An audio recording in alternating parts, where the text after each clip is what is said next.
They say the ones who speak the least often carry the heaviest secrets. I used to believe that was just something people said to make quiet folks seem interesting.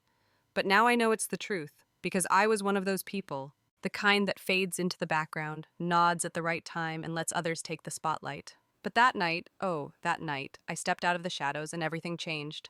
My name is Evelyn Moore. I'm 36, live in a modest brownstone in Chicago, and most people in my circle think I'm a boring accountant who spends too much time in Excel. And I've worked hard to maintain that image. What they don't know is that I've spent the last 3 years working in a covert branch of the Federal Economic Crime Bureau. I investigate high-level fraud, embezzlement, and money laundering. I'm the one who knocks, quietly, of course. Not even my husband, Nathan, knew the extent of what I did. He believed I worked for the IRS, some niche audit team dealing with small businesses.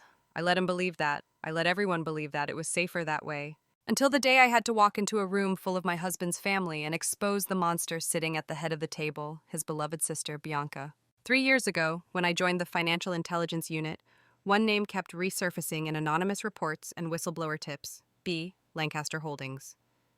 At first glance, the company looked clean, too clean, like a showroom that smells like lemon polish but hasn't seen real clients in years. The deeper we dug, the more rot we found. Fake invoices, shell corporations in Belize and the Seychelles, properties bought under ghost names, hundreds of millions slipping through the cracks. The name at the top of all of it? Bianca Lancaster, my sister-in-law, Nathan's only sibling. Chicago's so-called real estate queen, famous for her glossy magazine covers and charity galas. She was the golden child, and everyone adored her. Everyone but me. I'd always found Bianca unbearable. Her laugh too sharp, her compliments too calculated. The way she'd pat me on the shoulder and say things like, "Some of us are built for greatness, and some of us are just steady." She meant it as a dig, every time. I wasn't supposed to lead the investigation. At first, I kept my distance, feeding data to another team. But when it became obvious that the operation had reached a critical point and that no one else could connect the dots, I was pulled in, quietly, off the record. No one outside the Bureau knew. The day before it all came crashing down, my team finalized the forensic audit. We had evidence of $220 million in diverted funds, at least 7 dummy corporations, and a dozen high-ranking public officials who had accepted bribes. Bianca's company was the spider at the center of the web. That evening, Nathan reminded me it was his mother's 70th birthday dinner. At their estate, of course. Bianca's idea. She'd generously offered to host the entire family at her mansion in Lake Forest. I told him I'd come late. He didn't ask questions. He never did. What he didn't know was that earlier that day, I'd met with my supervisor and handed over the final dossier. The next morning, federal agents would serve a warrant. But that night, I had one more task: to be present.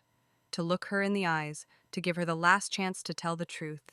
Not for justice. Justice was already on its way, but for my own closure. I arrived at the mansion just past 8. The driveway sparkled with floodlights. A valet opened my car door like I was royalty.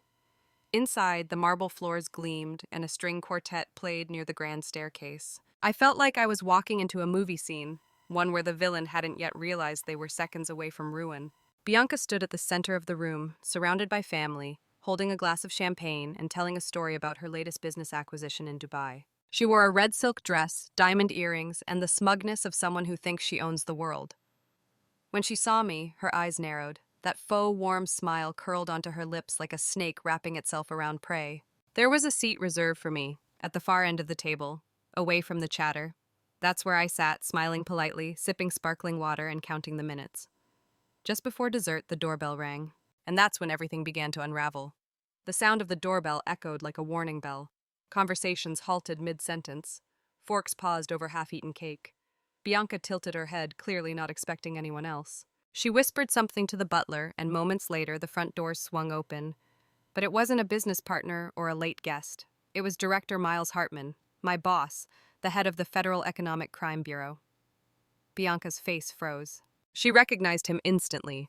He'd attended several high-profile fundraisers, always incognito, always observant. He wasn't the kind of man who made house calls, and certainly not the kind who arrived unannounced.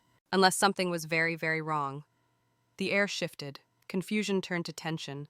I could feel Nathan glance at me, questions forming in his mind he wasn't ready to voice. Director Hartman walked past the silent crowd, nodded toward me, and took a seat at the end of the long mahogany table. In that moment, everything changed. I reached into my clutch and pulled out my bureau badge. With a calmness I didn't know I possessed, I placed it in front of me, letting its weight settle on the glossy table. Gasps rippled down the line of guests. My mother-in-law's wine glass trembled in her hand. Nathan's father leaned forward, squinting at the emblem as though it might vanish if he blinked. Bianca stood motionless, her color drained. For the first time in years, she didn't have a rehearsed response or smug comeback. She opened her mouth, but nothing came out. I told them who I was, what I did, how I had been investigating Bianca's company for almost a year. I explained that the audit was complete, that the charges were serious, that by morning her empire would begin to collapse. Her husband Christopher leapt to her defense, spitting words like outrageous and witch hunt. But his voice was shaky, more performance than belief. Somewhere deep down, even he knew. Bianca still tried to recover, still clung to the illusion of power. She laughed, a hollow, desperate sound, and accused me of jealousy, of using my job to settle a personal grudge. She called me small, insignificant, a glorified bookkeeper who didn't understand the complexity of real business. But then Director Hartman spoke. Calmly, firmly.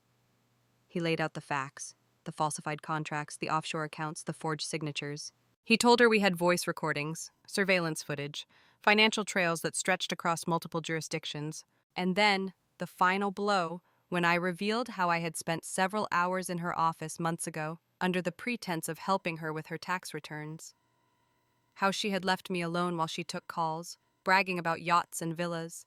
How I had found the safe behind her priceless art and documented its contents.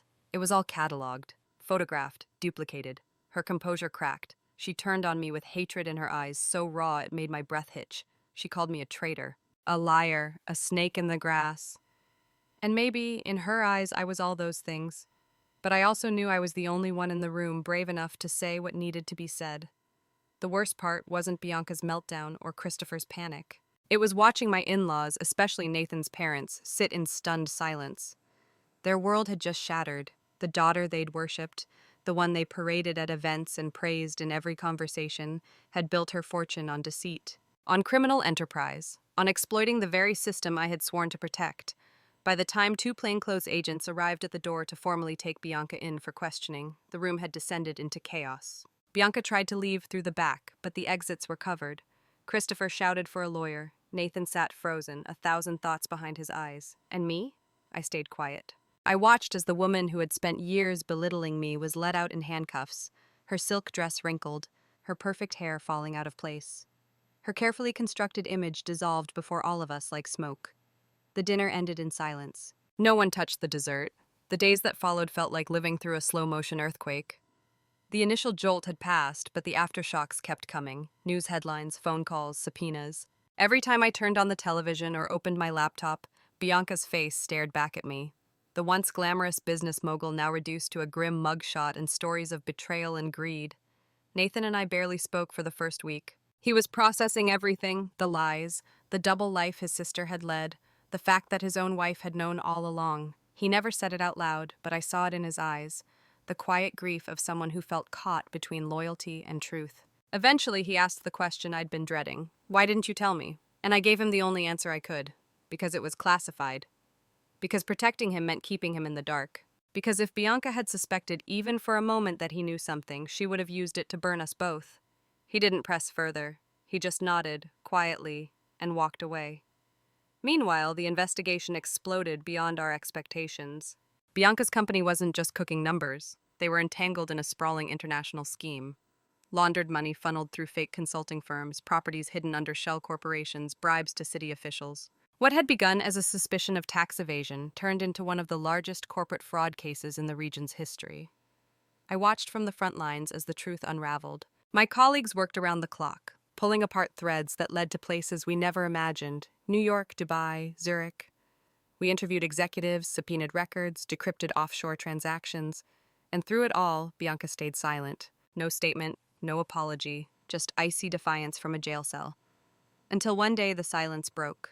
A month after her arrest, I was called in to meet with her. Not officially, just a conversation.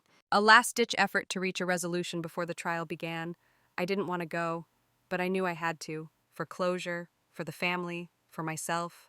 She looked different, smaller somehow. The arrogance had drained from her, replaced by something harder to define. Shame, maybe. Or fear. We sat across from each other in a sterile interview room, the kind where time stretches and emotions sit heavily on the air. I told her she had a choice: cooperate, give us names, help recover what was stolen, and she might see daylight again before she turned 50. She didn't answer at first, just stared at me with eyes that burned, not with rage, but with something closer to heartbreak. As if she was mourning herself, the life she'd lost, the empire she'd built on lies. Then she laughed, a low, tired sound. And after a moment, she began to talk. The names she gave us? They were more than we expected: business partners, silent investors, city officials, attorneys. Her confession led to a dozen more arrests, the recovery of nearly $150 million in assets, and enough documentation to keep prosecutors busy for months. When sentencing came, the courtroom was packed. Bianca received 12 years. Christopher got 8. The others fell like dominoes. 5 years here, 15 there. It was a reckoning, not just for her, but for an entire network of greed and corruption. I thought that would be the end of it, that I could walk away, close the file, and move on. But it wasn't that simple, because what lingered was the damage done to the people who never saw it coming. Nathan's parents lost their home. The grand estate where we'd all gathered for that fateful dinner. It was seized, bought with laundered funds. They were forced to move into a modest apartment near the lake. His mother cried for weeks. His father barely spoke. The betrayal had cracked something inside them that might never fully heal. I helped them through the transition, helped them find a new place, set up finances, untangle legal nightmares. I didn't do it for forgiveness. I did it because it was the right thing to do, because they had trusted the wrong daughter, and I couldn't bear to watch them fall apart. Nathan eventually came around, slowly, quietly.